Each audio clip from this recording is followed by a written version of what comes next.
آج ہم پڑھیں گے صحت کو فائدہ دینے والی غذائیں. کچھ غذائیں جن کا ذکر قرآن مجید میں ہے. سب سے پہلے کھجور.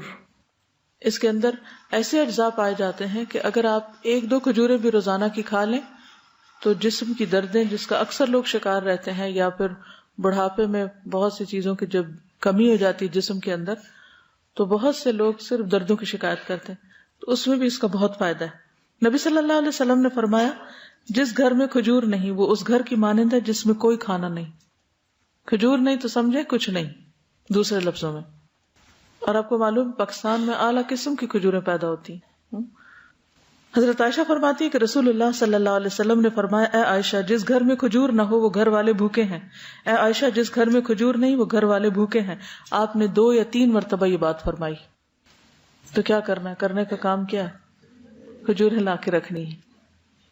جب کچھ اور نہ کھانے کو ملے تو صرف کھجور ہر چیز کی کمی پوری کر دیتی ہے. کھجور کے ساتھ ککڑی کا استعمال.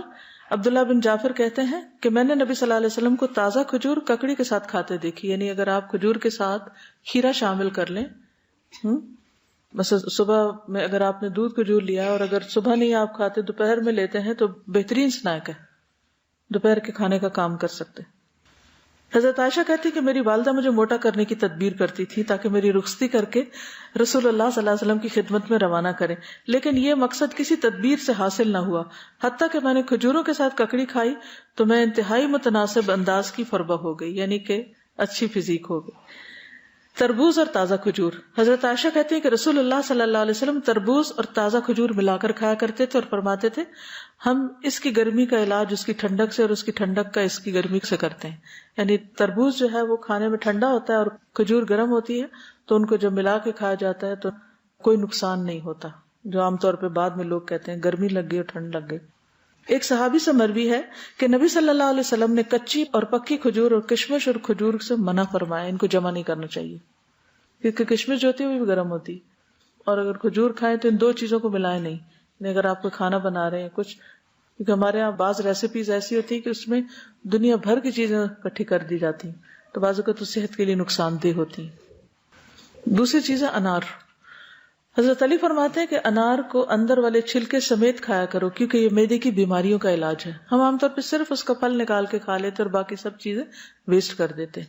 تو اندر کا چھلکا کون سا ہوتا ہے؟ وہ وائٹ اسٹف جس کے اندر دانے لگے ہوتے ہیں.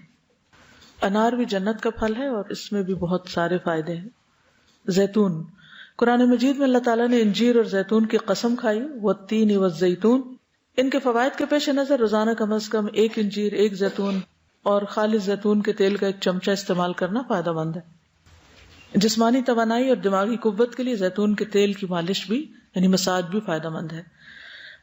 اللہ سبحانہ وتعالیٰ نے زیتون کے تیل کو قرآن مجید میں مبارک تیل کہا ہے. حدیث میں آتا ہے کلوا الزیت وادہنوا بہ فانہ من شجرۃ مبارکہ. نبی صلی اللہ علیہ وسلم نے فرمایا زیتون کا تیل کھاؤ اور لگاؤ، یہ ایک مبارک درخت سے نکالا گیا ہے. یعنی درخت مبارک ہے جس سے نکلا وہ تیل بھی کیا ہوگا؟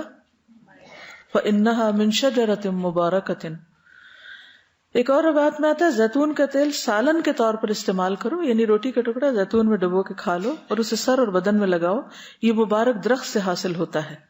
حضرت عائشہ فرماتی ہے کہ رسول اللہ صلی اللہ علیہ وسلم وفات پا گئے اور آپ نے ایک دن میں 2 مرتبہ روٹی اور زیتون کا تیل سیر ہو کر نہیں کھائے. یعنی 2 بار میل نہیں لیا آپ نے، 1 میل ہوتا تھا آپ کا، اور ہر وقت وہ گھی میں لگا ہوا نہیں ہوتا تھا. پیلو کے درخت کا پھل.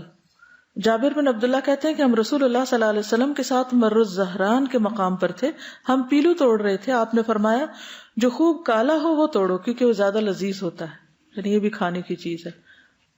کدو. فنبذناہ بالعراء وهو سقیم وانبتنا علیہ شجرۃ من یقطین. پھر ہم نے اسے یونس علیہ السلام کے ایک چٹیل میدان میں ڈال دیا جبکہ وہ بیمار تھے، اور ہم نے اس پر کدو کا بیلدار درخت اگا دیا.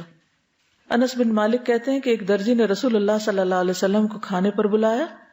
وہ کہتے ہیں کہ میں خود بھی اس دعوت میں آپ کے ساتھ گیا. اس درزی نے روٹی اور شوربہ جس میں کدو اور سوکھا گوشت تھا رسول اللہ صلی اللہ علیہ وسلم کے سامنے پیش کیا. میں نے دیکھا کہ نبی صلی اللہ علیہ وسلم کدو کے قتلے پیالے میں تلاش کر رہے تھے، یعنی گوشت بھی تھا اور کدو بھی، تو آپ گوشت کی بجائے کدو اٹھا اٹھا کے کھا رہے تھے. اس دن سے میں بھی برابر کدو پسند کرتا ہوں.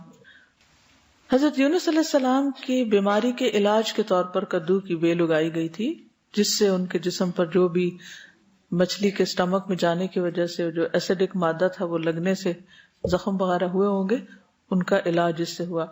انس کہتے ہیں کہ اس کے بعد جو کھانا میرے لیے تیار کیا گیا اور جتنا مجھ سے ہو سکا میں نے اس میں کدو کو ضرور شامل کر لیا۔ چقندر اور جو۔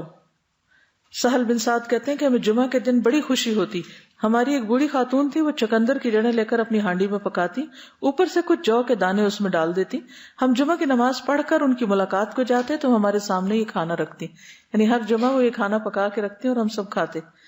جمعہ کے دن ہمیں بڑی خوشی اسی وجہ سے رہتی تھی، یعنی ہمیں پتا ہوتا تھا آج اچھا سا کھانا ملے گا۔ ہم نماز جمعہ کے بعد ہی صبح کا کھانا کھایا کرتے تھے، اللہ کی قسم نہ اس میں چربی ہوتی تھی نہ گھی، یعنی چقندر ہوتے تھے ابلے اور اس کے اوپر جو کے کچھ دانے، پھر بھی خوش ہوتے تھے۔ ہمارا کیا حال ہے؟ کہتے اللہ کی قسم نہ چربی ہوتی تھی نہ گھی۔